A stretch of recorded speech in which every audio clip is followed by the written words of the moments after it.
Oh, these are a lot of jungle. You know, we have a support pick with the Ashe, we have a mid pick. No AD carry bans at all. You know, Senna, Kalista, Smolder, Lucian. Senna's going to get banned away, which I think is a great call. And they're going to pick Lucian. No, they're going to pick Kalista. They did it. Good call. But yeah, we've talked extensively about the power of giving carry a gold. And with this Kalista, it's a flex. You know, we've seen him play a support to great effect, so has the opportunity to put it in either situation. So we'll see what Honor Life Esports want to go, because you could go like Varus Kalista bot lane would be very threatening. Yeah. And is still an option. So I think the Varus denial is good. You could even look towards like a Rel, because obviously a lot of the tank junglers target away. Rel's been super powerful, and you can put a support if you want. You can keep that flexibility open. But we'll see what direction they want to go in. They could obviously secure a jungler here, with a lot of those being targeted. Well, obviously Rel is, but they could go for like the Lee Sin Peanut's been really good on. But it looks like they are looking at the Rel. Yeah. Flexibility, obviously, Delight very solid in the pick as well. It's a good choice, and it's a good call from you, because you, on the side of T1, you don't really know where that's going to go, right? So you can't just go ahead and say, okay, well, we know exactly what they're playing. We're going to pick, you know, Jhin and try to just bully the bottom lane, and then, you know, maybe Delight pulls out something to deal with that a bit better that's not the Rel.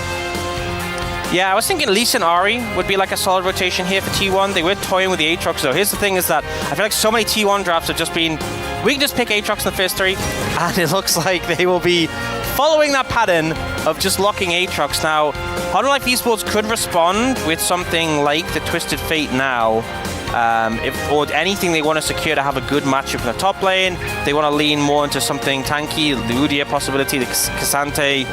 And it looks like they won't give the opportunity for T1 to ban away top lane picks. Actually going to go for the Jace, so another flex in theory, but I would imagine probably picking that specifically to go into the Aatrox. And considering it's a pretty short-range composition from T1, T1 want to be kiting backwards with the Aatrox and the Kalista. They want you to come into them. The Varus Jace combo, very threatening. And immediately, we see the Nico band out, which is being used very effectively when trying to gap close on these long-range picks. Yep, and I wouldn't be surprised if we see a similar style of champion also gets banned away here as number 5. For the side of Honor Life Esports, another support taken away. The Alistar from Delight has been a big one. Renata Glass also going to be denied from the side of T1, who haven't selected their support yet either. It's a solid ban, because I do think Renata Kalista is just so strong, but also, you know, we've seen the Renatas trying to engage. It doesn't always go too well. It would be good against the Rel, but I think T1 need to figure out how they're going to gap close onto this Jace Varus. If they just sit back and poke, it will be a problem. And the fact is, we haven't actually seen the Ahri touched, so I presume this is just Ahri for Honor Life Esports on 4. You know, they keep the flex of the Rel alive. They could also pick up something for Delight, maybe. But I honestly think, get the support counter pick, see where this Kalista is going, see what it's paired with. And Ahri is just so strong if you're happy to put the Jace in the top lane. And it's Zeka, and you're taking it away from Faker. Now this... I think this is risky. This is very risky. Yeah, I mean, you're opening up for a potential good matchup. Yep, I think this is the right call from Honor Life Esports. So you secured a really good mid pick and giving yourself the flexibility. So now, you know, if... It's mind games. Yeah, I think we've seen a lot of bans towards support with like the Alistar and the Nautilus taken away. But now T1 are considering going for the Annie, which we've seen to have great effect into the Ahri. We'll see what they end up going for in the mid lane. Another hover on Rakan. You know, if you find a good angle for it and get on top of the enemy team, the enemy can make huge impact, particularly into the Ahri. We've seen it just kind of the point-and-click CC, very good, and could just suffocate it with the ult. And now we see what T1 are going to do. Do they put the Kalista in the support role? Do they keep it AD carry? Or do they take support? You know, they are technically going into this blind. It could always be the Rel support, but I think they have to realistically eye up the scenario where it isn't. Bard, which I actually like a lot. You're into a Varus Jace, who are pretty immobile. You can make proactive plays on the map. You can set up and ult on top of them. And if you end up a little bit overextended, as Bards sometimes can do, you can just get ulted out to safety. So now Delight has the final pick. I would imagine you don't necessarily want to play the Rel into this. Oh, I love this. But you could. Yeah, I think the Poppy for Peel. I think the Poppy, you can flex it a jungle. Very good against Kalista and Lee Sin. It's a great pick for Peanut. You put the Rel in the support role, which into a Bard lane you're completely fine with. You're not going to have any troubles there. And yeah, I think for me, Honor Life Esports have come out with a really good draft. I think T1 have definitely made some sharp adaptations. Draft certainly some interesting stuff here. Callista Bard, you don't see every day. Also the Annie coming back in the mid lane. Yeah, and the side of Hard Life Esports, so many good picks, specifically for them, and just good picks in general. Yeah, feels very nice, this composition, how it's going to work together as we're ready to hop into the rift for game number 1. T1, 하나, 둘, 셋. T1 fighting! 소환사의 협곡에 오신 것을 Life Esports, 하나, 둘, 셋, T1 fighting!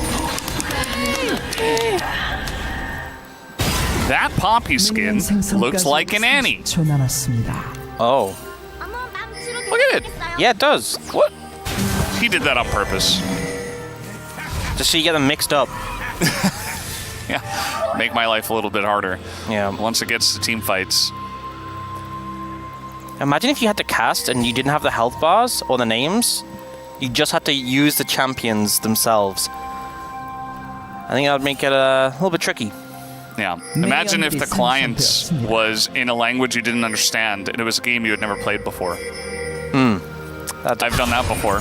That would seem like a hindrance. Yeah, it's not easy, but it can make for some legendary casts.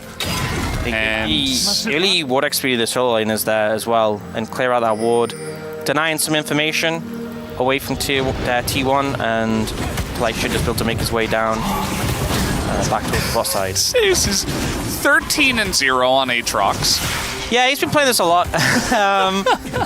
He has, it's him and King who've really just played this champion a ton, and Zayas has been doing pretty good on it.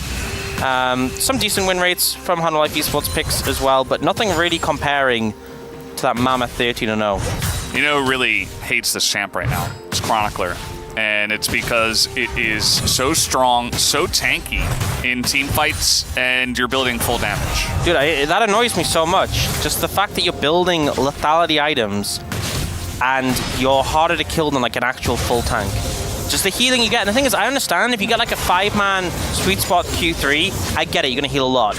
But I feel like he won't even get the sweet spot, and he'll just like Q2 and he'll heal like 200 health or something ridiculous. Yeah. The champion just is so hard to kill. For like, we call it glass cannon, but he's definitely not made of glass. No. It's a very hard tempered glass, Like perhaps. a diamond cannon. Yeah. That doesn't seem very fair.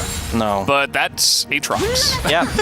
right now. In a So nutshell, that's why it's prioritized. this is what I was talking about. I mean, you're put in this spot as Hard Life Esports. A bunch of junglers are banned away. T1 are using bans on stuff that aren't Poppy. You have the perfect comp for Poppy, and it's Peanut's favorite champ. Yeah, I love that they just gave so much value to the Rel flex pick. They kind of saved it to the very end, and you could easily think that, they saw 2 support bans from T1. You could easily think, oh yeah, they're going to put the Rel in the jungle, and then they just flip it around. I think a lot of value achieved from that. And also on red side, because typically we've seen teams always leaning the blue side when they have choice predominantly, and taking the opportunity and using that flexibility well on the red side. But so far, top lane, not going so hot for Doran. You see even he's got the, flash on in. Guma forced to use his cleanse, but that is going to be flash out of Delight and cleanse out of Viper as well in the trade. So T1 actually going to be feeling pretty good about the way that wins. Not the best trade. I do think there's a caveat because with Rel you have Hex Flash and also you can W over walls, so not a big deal. But this might be the payoff, is they're going for a dive. Well, I guess this was the whole setup, and T1 are not feeling good about this anymore. Delight is going to take a bunch of damage, but it doesn't matter. It's first blood over to the side of Viper, as they were thinking multiple steps ahead. Nicely done from Hard Life Esports. Sometimes you see a team being a summoner, and it might be like, 3 minutes later, they're down flash, you can do this. This was literally like 20 seconds later, instant capitalization. I love this setup, If that cleanse was available for Guma, it could have been a lot more scary to go for that dive, especially when you see how low Delight went, so... No problem. Yeah. Manages to get away. But yeah, good start. Really good start for the side of Hard Life Esports. Yeah. You're going to get that early Dirk on Viper now, which is going to make... Cannon. Never mind, it's over. GG. It's over. Yeah, so, again, no cleanse. Makes this much easier. Yeah, and Guma tries to position away from the tower there, but gets flipped by Delight close enough that Peanut could slam it into it. Because you don't want to be near the wall. That's the easiest place to get slammed. So he was trying to prevent it, but didn't really have great options there. Poppy just so good at diving towers in the side lanes. Yeah. That is what Peanut is very good at. And Donor has done it a bunch as well. He came back to lane just with a dick, and Guma has Boots Dagger. Yeah, I think I know who's favored in that scenario. It's definitely the Varus. And Skull and Lethality is pretty obvious when Hail of Blades, and Guma going the lethal tempo and is maxing his E. So in terms of the poke war, she'll go pretty heavily in favor of Viper and Delight. They'll have a much easier time of this bottom lane. Yeah, absolutely. And, you know, we saw them just get away with the magical portal, but any opportunity where you kind of get the CC laid on you, this Varus is so much burst. So capable of just one-shotting someone if you get some blight stacks down. Yeah. Meanwhile, level 6 hit here for Faker. Owner just showing up just in case Zeka wasn't in a safe spot. Zeka gonna hit 6 himself. This is the way Annie always used to be played. You just drop bear on the person and just make them go back. It's just you guarantee prior, you chunk them out. Really advantageous. Not sure about that one, Owner. Yeah, that is a Poppy. It's pretty good into Lee Sin.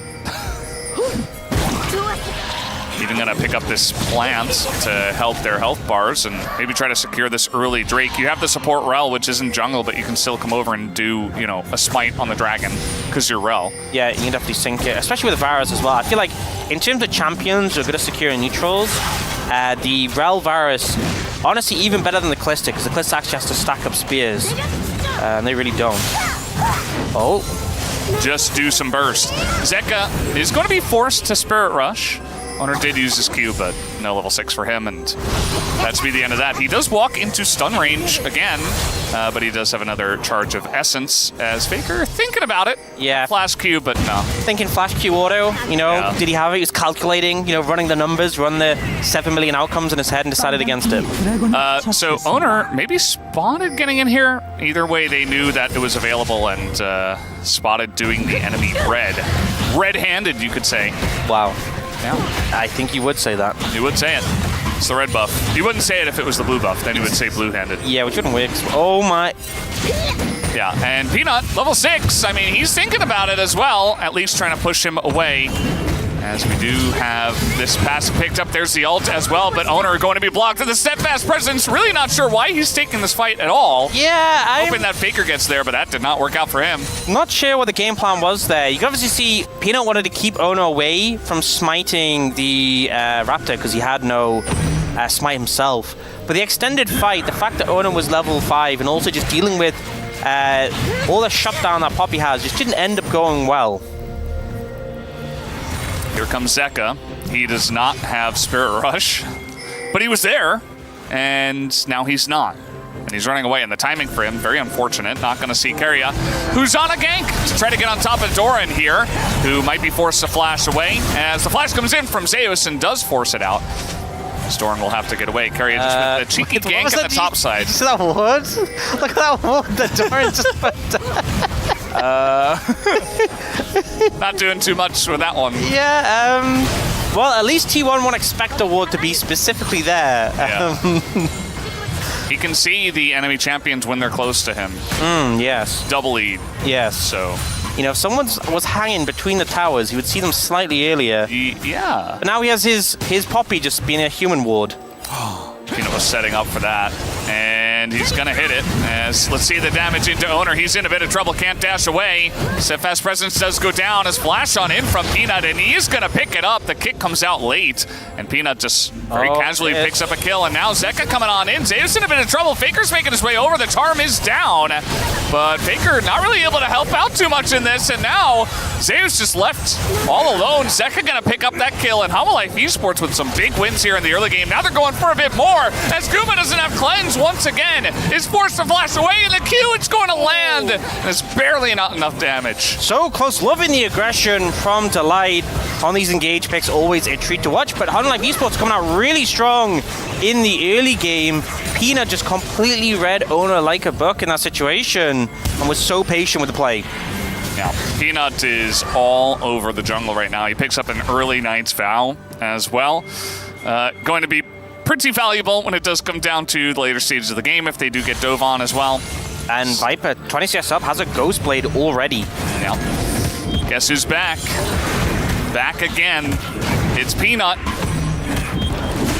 Oh man, he doesn't actually have smite, but they're looking for him. Ooh, he's not going to get knocked on the wall, but it's still a good angle for the Darwin. Peanut just steals that one away with his ult. Might as well. Man, this R5 Poppy getting all the value in this situation. Yep.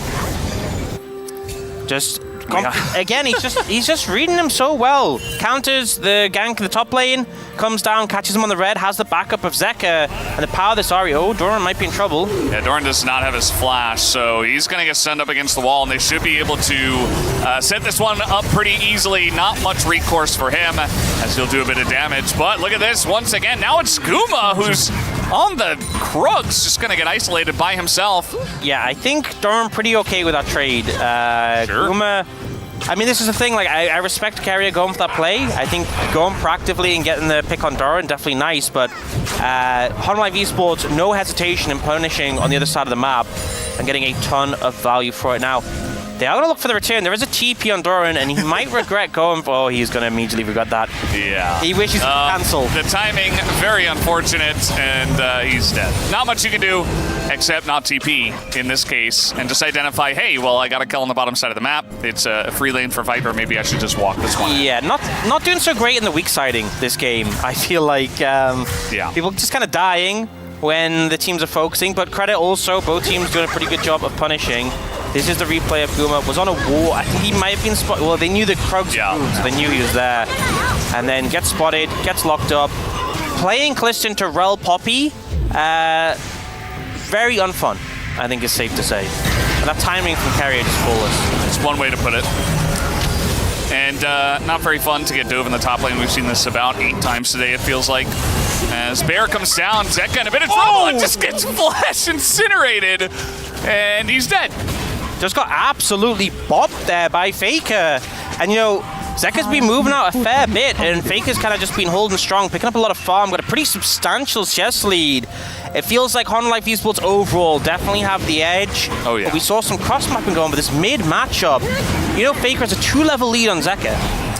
It's a bit of a problem. I'm not really sure how he managed that. Hits level 10 here.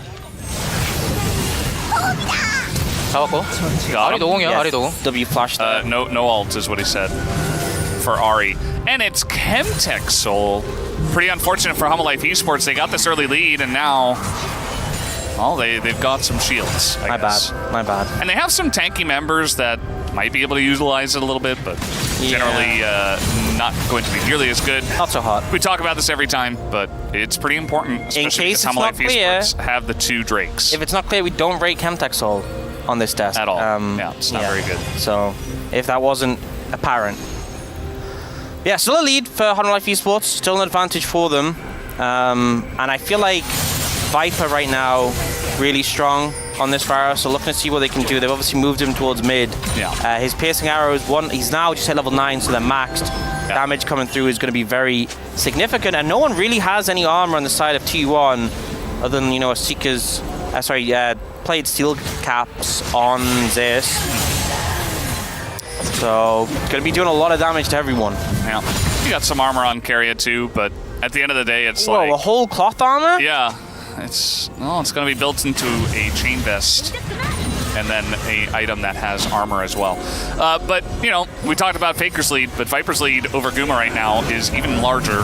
And yes, there's a lead in the top side as well for the side of Zeus, but this lethality Varus, he might, like, we're reaching a scenario where maybe this lethality Varus just wins fights by himself with a couple of good Qs. Yeah, and I mean, you even have the thing is, you have the Jace as well, but comps like this is you can kind of position in a way where as soon as you land the significant poke, Zeka can just go in and look to clean up. Like Zeka with a bit of engage from Delight, Peanut there as well. Like, you just land the poke and then you have the ability to kind of chase up and clean up the kills, get the momentum going. If the targets are low health before the fight, that just makes Ahri resets even more likely to come through. Duran goes back, picks up his first item here against the Eclipse. And yeah, you mentioned the Jace is going to be in this one as well, so some pretty big long-range poke boom damage. About to grace us on the Rift. Oh, Guma. Yeah, bit of an angle here, as Owner might be caught in the crossfire. We do have teleports available, and that is going to be dodged this time from Guma. Also has cleanse, but the damage is already coming out here. The teleport is channeled by the both of them as they are trying to get on top of Viper, but the peeling is coming away. He's just sprinting away as far as he possibly can, and there's the peel, but Owner gets in, as he is going to take out the lethality Varus, and now Delight's in a bit of trouble. Double stun comes in from the side of Keria, and T1 are turning this fight around immediately. Down will go Doran, and one by one the dominoes fall. Peanuts should be able to keep themselves alive, but that's 3 kills for T1. Yeah, T1 so quick to respond on the play. Unlike Esports looking for a pick there, but it ended up backfiring massively, turning into a full team fight with the double TP coming in. And yeah, really favorable there for T1. Picked up all those kills, shutting down the Varus. We'll see the replay coming out, and yeah, I think problem was Viper went for this ult on Vision. If this is not on Vision, then I think he just catches Guma, but he saw it coming. And we see the play starts coming in. And then does Peanut just cancel his ult? Yeah. Yeah, not sure about that one. And Viper, he was so overextended, there was no way he was getting out.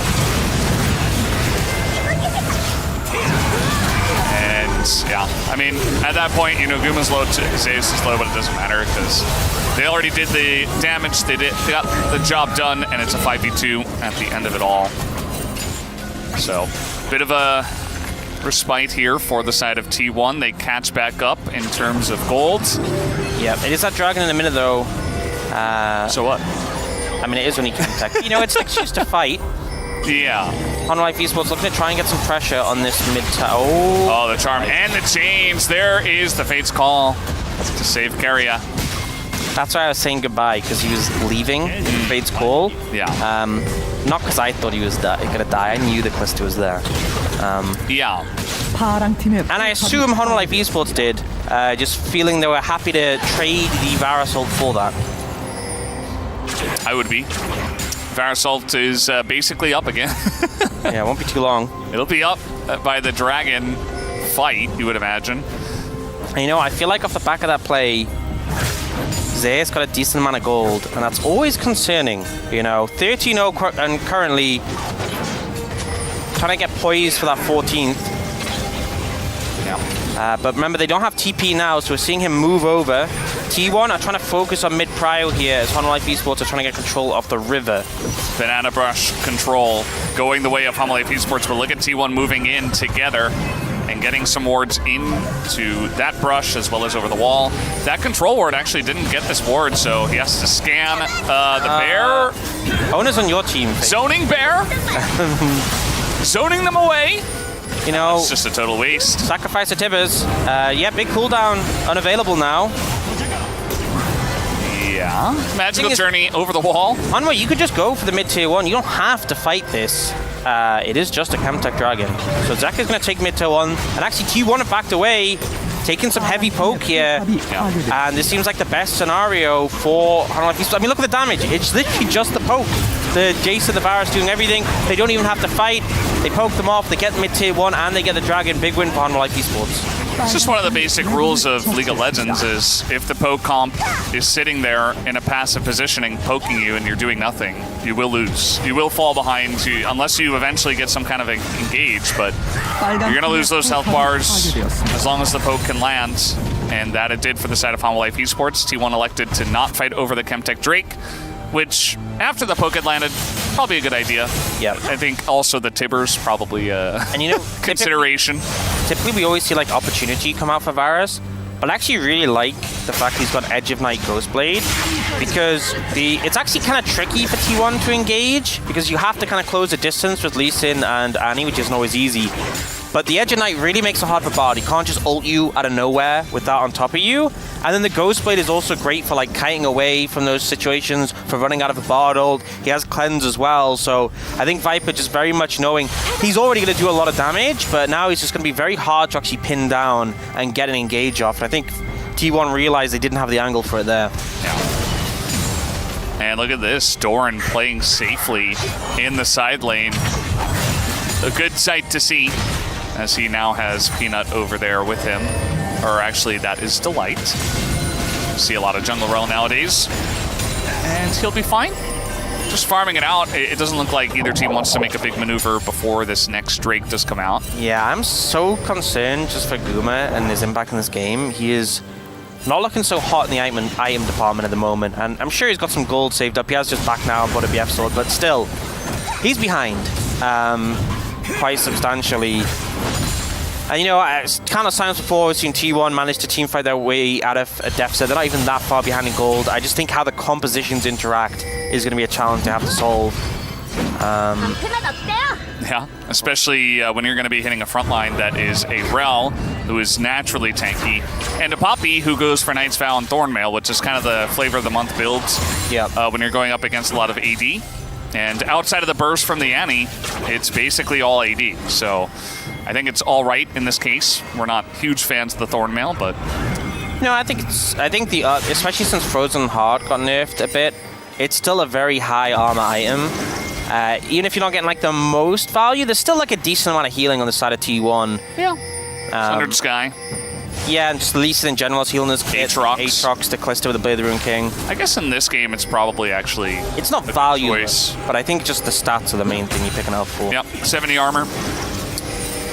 Feeling pretty good about that. Also in Merc Treads, he's up to 221 armor total at this point in time already, so that early game domination from Peanut is really going to help him out. Yeah, and obviously when you get low HP as well, you get the boost from your W, so Poppy, I think safe to say, kind of hard to kill. That is the way it goes. And we talked about how difficult it is to get on top of Viper in general with his itemization, but just the fact that Poppy exists, you know, like if it's very telegraphed if you're throwing a sealed fate into them and they're running straight at you. Yeah. You just swing your hammer around and you say, okay, come on in. At least two of you, maybe even more. Yeah, just don't cancel it this time. Yeah, Peanut, you know. Maybe it was like a weird interaction. I saw like the kick was on cooldown from Owner. I don't know. I'm not sure. I'm not. It looks like he canceled it. Yeah. I didn't see anything come out that I thought would cancel it, but who knows? Oh! Edge of Night down! Oh no! What will he do for the next 30, 40 seconds? Well, which is it? 30 or 40? I think it's... Now it's a quiz show. Oh no. I think it's 30. I think it could be 40. It's already halfway gone.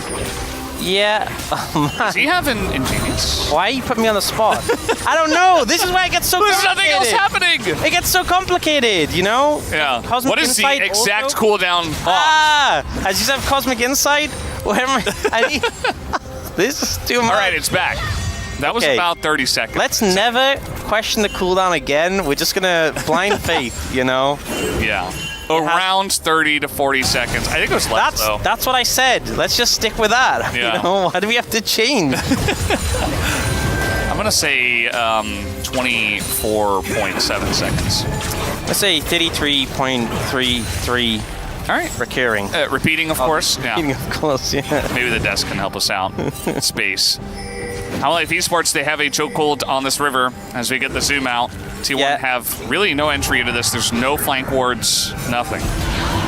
It is Soul, not the highest priority, but definitely not something you want to give out for free. And with Baron now up and available, a one-team fight here could mean so much more. HLE Esports will get mid-prio and have firm control over the river. So my question is, how are T1 going to approach this? I mean, can they? Like, they got to do something, but they're not even getting in the river. Unfortunate angle on the Q there. But yeah, this is just gone. As Carry is just going to face tank and Fate's Call out. And that's Chemtech Soul. Yep. And now you're really not killing Poppy. And you're probably not killing Delight either. Yeah, when Poppy gets low, she will just kind of go in mortal mode. But still, not the most impactful Soul. We've said this enough times, but I think HLE Esports definitely upset that they kind of rolled low on the Soul dice there. But still, just set the Elder timer in motion. And I think T1, like, the gold isn't that far apart. They have strong picks on the team. They have a fed Aatrox. They have this strong Annie. But they're just still struggling, really, with even how to approach the situation. Yeah. They really haven't found any angle ever since, like, that one fight. As maybe this is an angle. Doran a bit out of position. The Q is going to miss, as is that one. But maybe just brute force will get the job done, and that it will. That's a kill for Zeus. as he flashes on top of Doran. Yeah, good capitalization. Doran just a little bit overextended there. And ends up getting taken down. Not sure they'll be able to... Oh, carrier. Oh. Well, you can take another try, I guess, or you might just get CC'd 100-0. So yeah, no Fate's Call that time around. It's the end of that, and now Faker, he's not looking too good in this spot. As 4v1, HLE Esports get 2 picks, and now they're going to start up the Baron. And I think that's just Baron gone, because you have Doran to TP in if you need, but, you know, Ona's so far away. Guma and Zeus are just pushing towers. I'm not sure. They look like they might be coming over to contest, but it's difficult odds. If HLE Esports really want, they could just TP in Doran. And they don't have control of the banana brush. Oh my lord. Most important thing. How can they handle this? Especially while Ox is casting. Yeah. Yeah, I mean, there's just no entry. And unfortunately for T1, sitting around and doing nothing isn't exactly going to work eventually. Like, there's no time where it's like, oh boy, Annie hit 30 minutes. Like, now she's going to take over the game. Like, Aatrox is a bit of a threat, of course, but... Yeah, I mean, the game's still in arm's length. It's just composition interactions are struggling here. Doran dodges the Sonic Wave. Then, little pick on a Doran, but he is surprisingly tanky. Yeah, the replay was a pick on a Doran. That was also an attempted pick on a Doran. He's really embraced his role on this team as the punching bag. just sit there, absorb all the energy. So different all from the pressure. On Gen G. Yeah. What a change, you know? It's just hanging out, saying, come at me, bros. Well, actually, it's come at me T1s, bros. Wrong matchup. Yeah, I mean, it's so funny how Carrier's like, oh, you grounded me? I can just go through again. And then he just doesn't get to move, like, 15 seconds. Yeah. And yeah. Oh, and like, now Carrier is dead. Fate's Call. Just kidding. Owner also getting in there. Now we have a flank from Zeus. This is a very nice flank. He's going to force the flash out of Viper, but the follow-up from Delight might be enough as the double knockup comes in. They don't quite take out Zeus, though, and now Viper is all alone. He does have Doran coming on in, and Zeus is just going 1v5 on the top side, but he eventually does get taken out, as you would imagine. Even Aatrox not OP enough to win that one. HLE Esports a bit shaky, but still a very favorable trade for them. Yeah, Delight and Peanut just bounce housing both Owner and Zeus there. There was just nothing they could actually do. Just really, they found a good angle, but you saw Viper flash away and then Ghostblade and just run as fast as he can. Faker try to catch him out, but the peel came in, and then he even on the back end snipes Carrier. So that looked like the good attempt, the best attempt from T1. They found a flank, they found an approach, and then it all just kind of backfired. Yeah. Still mind-blowing to me that Peanut got his hands on Poppy in this game. Yeah. I'm still thinking about that right now. He's just totally taking it over. And yeah, the angle's good here, but we kind of see Viper, look how fast he is with the Ghostblade just running. And then we get this just, they don't get to play the game. Yeah. Ona and Zeus. And we see the top of the fight going pretty unfavorably. They do see Zeka go down, Zeus catches him, but then Viper also snipes Carrier. And Zeus is trying, man, he's doing his best. Yeah. He really does not want to tarnish his Aatrox record, but it's looking like that might be what happens out of this game. Yeah, it's looking pretty likely. It is the Zeus stripe, not surprising at all, given the way this game has played out. And man, look at the Poppy items now, by the way. Yeah, you're not killing this guy. It's not happening. It's pretty oppressive. It's pretty ridiculous. Peanut would have to get caught like 1v5 in order to die at this point. Yeah. Like, we say he's not going to die if he made a huge mistake, sure, but... And I just find it funny that the 0 for Jace is second highest damage. You know? Yeah. That's the champ in a nutshell. Oh. Uh-oh. No. Just a little bit of burst. Yep. Not a ton of damage. Just enough. Yeah. Send a message. And with Elder in 45 seconds, I think the problem really now is that moment there where Ona walked up to that brush, that's the closest I've seen anyone on T1 get to the dragon in the last couple of minutes. It's been a struggle. Yeah. Carrier took the shortest magical journey of all time over that tiny ward. Zeus, he's hiding on bush. They don't know he's here. And, well, he's going to get that Banshee Veil out. Zeka is going to run away from this one. Yeah, he's like waiting for someone to come by, and it's like, not Peanut. Anyone but Peanut. Really not the Poppy. And then Zeka comes over, he's like, okay, I'll hit that a little bit. Yeah. you know, I thought maybe Ono was going to get up to that brush, but no, apparently not. It's just not happening, and they know the angle of attack too, which makes the poke even more deadly, because it's so easy to hit when they're all just running at you on the same angle, you know? And Tower Life Esports, again, so cold on this one. They're going to get the charm on Zeus as once again the CC Castle comes in. Zeus is going to get sealed fate and tries to go over the wall, but immediately denied by Peanut the Poppy. Once again, more value. A splash on in. That should be the end of this one. Carria going to get wiped up as well. The charm before the disengage cone as well to not get Faker out. And it won't be an ace, but it is going to be a very clean victory to the side of Hanwha Life Esports. They've got away with the bottom lane, and they will look to end. Yeah, just a great setup. You know, they cleared out all the vision. They forced T1 to come into them, landed the poke, got the engage onto the Aatrox, and cleaned up from there. I feel like this has been such a good game for Hanwha Life Esports, and people questioned. Oh boy. Didn't question that. People questioned, you know, can Hanwha Life Esports challenge T1? Is the gap between 2 and 3 that big? And the answer is no. At the moment, certainly not, since Hanwha Life Esports is going to take a very dominant win in game number 1. And